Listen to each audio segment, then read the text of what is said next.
Jackson State ends up in yet another blue chip recruits top 10 list for the schools he's considering. Seriously.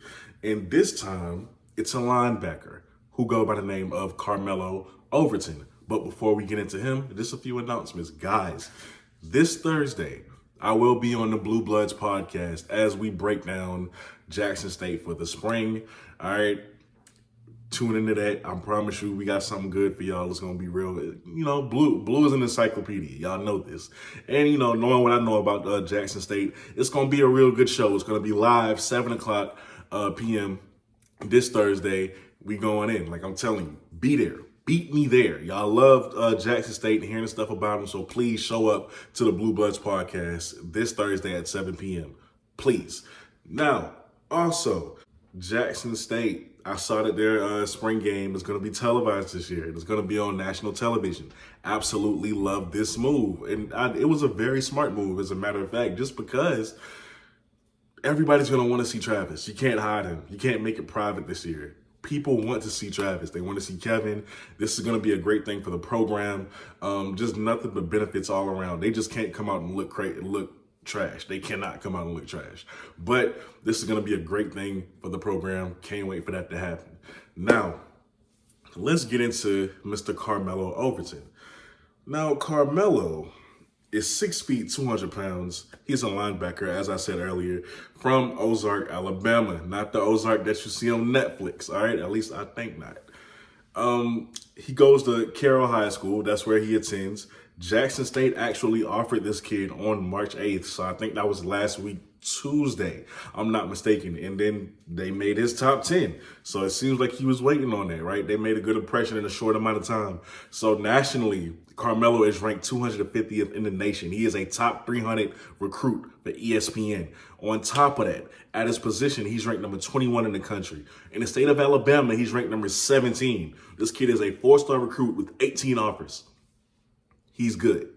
Now, as for his top 10, it's Arkansas, Arizona State, Mississippi State, Missouri, UCF, JSU, Georgia Tech, Tennessee, Southern Alabama, and Memphis.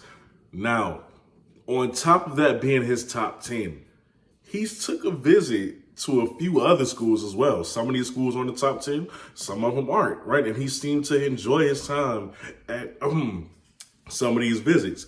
So USC, talking about Carolina, the Gamecocks, he visited there. Georgia Tech, Arkansas State, he visited Arkansas, Mississippi State, and Alabama. Now, when he visited Arkansas, he seemed to really like that visit. As a matter of fact, I think he was quoted on the Arkansas State's recruiting page saying that he enjoys the country feel of Arkansas. He enjoys that. So at least now you know what to look for when it's time for you to schedule him for a visit Jackson State, because he likes the country feel, clearly. As for his measurables, he has a 5-foot high jump. In the meter hurdles, in the 110 meter hurdles, he runs a 15.73, and in the 300 meter hurdles, he runs a 42.82. Now, when looking at Carmelo's game, right, he's a headhunter, yes he is, but he's patient at the same time. Like when he sees who a ball carrier is and he recognizes what's going on, he flies to the football. But you'll see him. It's like he really knows how to read things, and he really knows how to process things, and then he does it quickly, and then he's on to the play. It's like he sees the game from what I see, right? It looks like he sees the game in a different way, and it helps him become effective when racking up tackles and everything of the sort. Now, according to the scouting report for 24/7 Sports Composite, here's what they had to say. According to national recruiting analyst Cooper Pettin, I'm not even going to try to pronounce that last name. According to Cooper, right, from the national recruiting analyst for 24/7 Sports Composite, here's what he had to say. He's verified at 6 foot, 200 pounds. Keep in mind, on Arkansas website, they have him at 6'2", right? But he's verified at 6 foot, so we're just going to say he's 6 feet. 6 feet, 200 pounds, appears to possess growth potential to add additional weight to his frame, displays above average athleticism at the weak side linebacker position, appears to have above average key and diagonal stability, flashing some instincts and read/react abilities on tape, possesses adequate play speed, flashing some range to play sideline to sideline, moves efficiently, plays with very little wasted motion,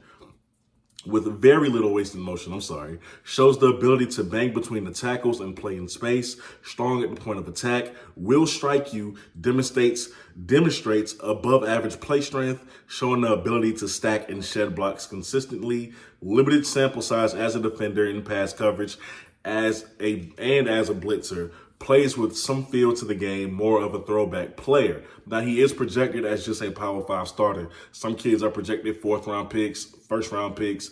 He's a projected Power 5 starter. That's the ceiling for Mr. Cooper. But sometimes they don't always be right. This kid can turn out to be an absolute beast, right? And talking to future NFL draft pick. We just don't know. Now, he says projects as a potential multi-year starter at the Power 5 program with the ability to add value on multiple special teams units. Their predictions is just that. It's just their synopsis of a player. So for Cooper to put the ceiling of just a Power 5 starter who can add up value on special teams, that's his opinion. And he's entitled to it. But for me, right, I think, maybe he can be developed into an NFL pick. We don't know. We'll have to wait and see. But he is in Jackson. He does have Jackson State in the top 10. He's seriously considering them. He's going to be on a visit. This we know. So if you see him on social media, continue to rep for your school. All right, just letting y'all know. Now, with that being said, please don't forget, this weekend, Simi Moala, the newest offensive tackle for Jackson State, comes from Utah, a Power 5 school. Y'all know Utah. I don't got to explain it to y'all. He's going to be on the podcast for an interview. That's going to happen, right? The week after, next week, the new series, Shine on MEAC, right? The Shine on MEAC, where I introduce you to some of the top players of the MEAC conference, because a lot of people don't give them attention, and they need to get attention. They're going to be on my podcast a couple of days out the week. I'm trying to decide whether I want to do it all week or am I going to space it out a little bit. But that's coming. That's a new series that's coming. But yeah, with that being said, you're watching the CFL podcast. I go by the name of Kobe, and I'm out. Peace.